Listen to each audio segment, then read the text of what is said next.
Have you ever borrowed something from a friend and felt this immense pressure to return it in perfect condition?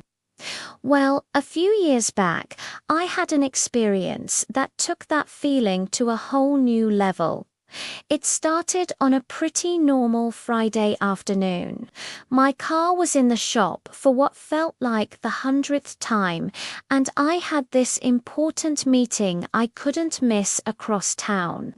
Public transport was a nightmare, and a cab would have cost a fortune. So I did what any desperate friend would do. I called up my buddy, Alex.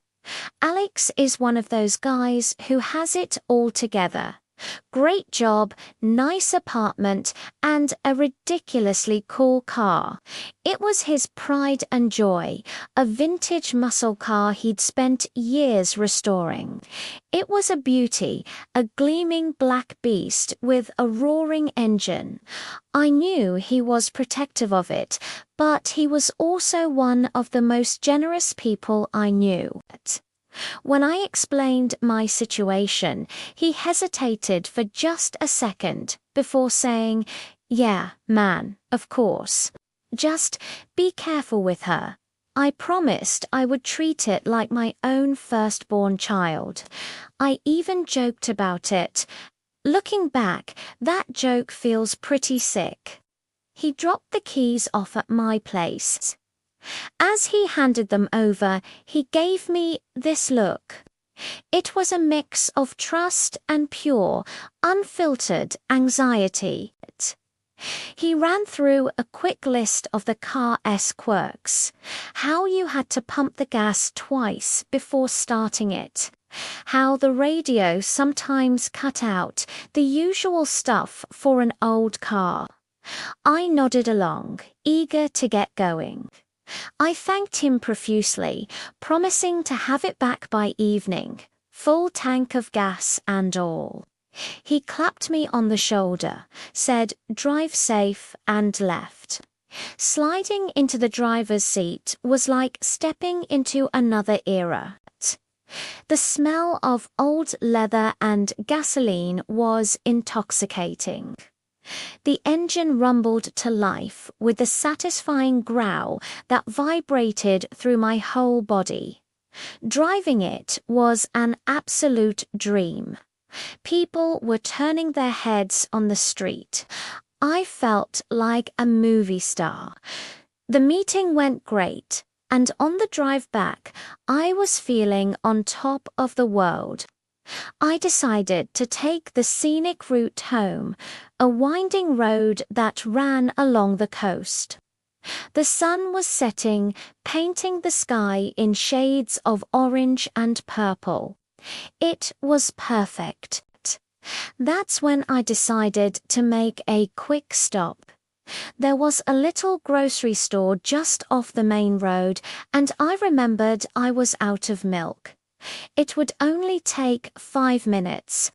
I pulled into the nearly empty parking lot, parked right under a light, and locked the car.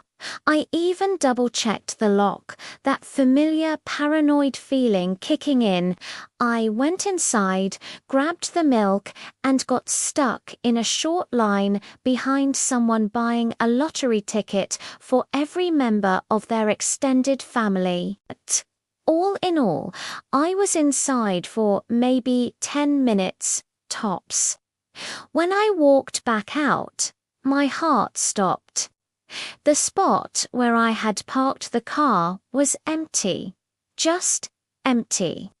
For a second, I thought I was losing my mind. Did I park somewhere else? I frantically clicked the lock button on the key fob, listening for the chirp. But there was only silence.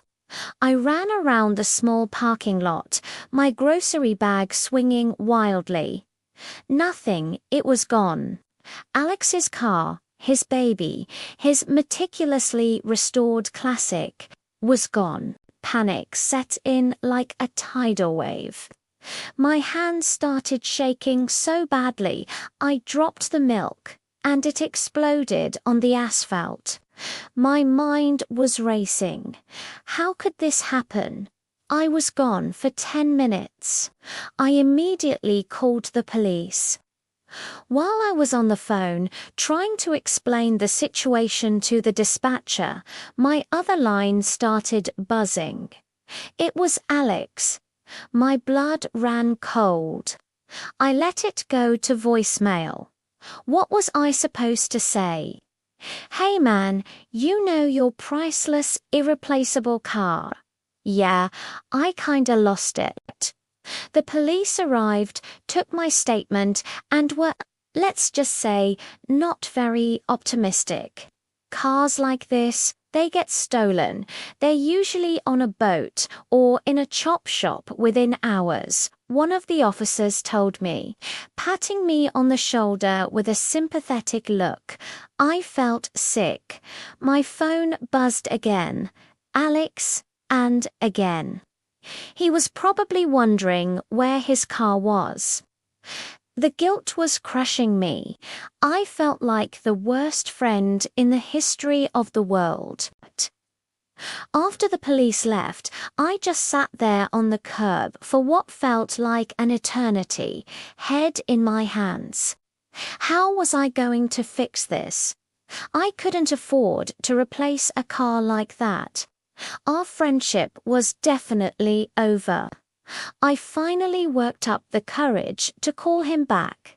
My voice was trembling as I rehearsed my apology. The phone rang once, twice. He picked up, "Hey, where are you, man?"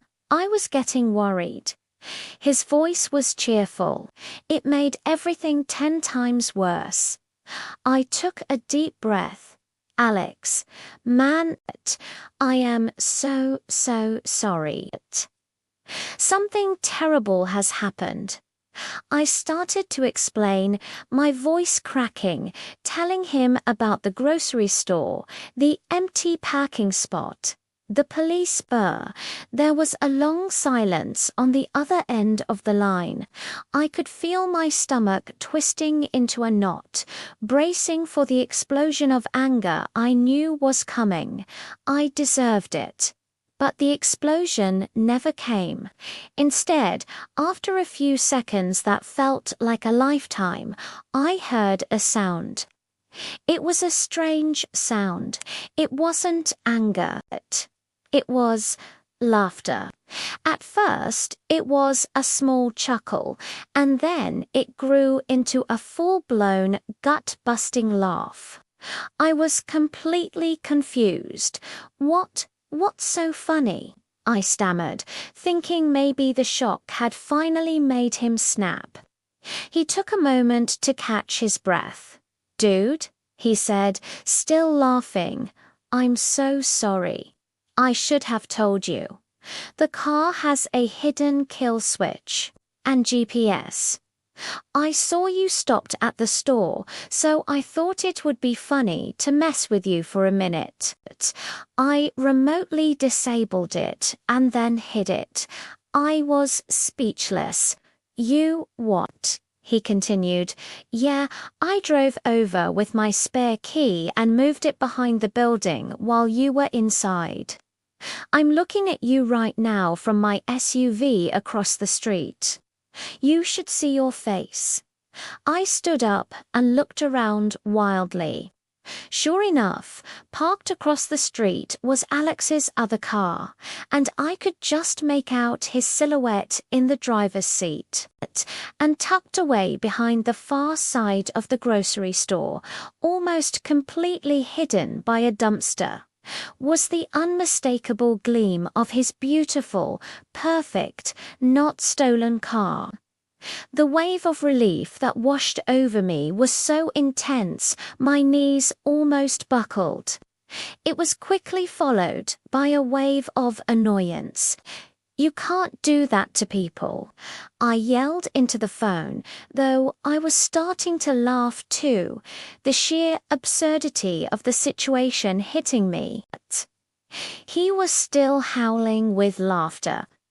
He drove over, got out, and gave me a bear hug.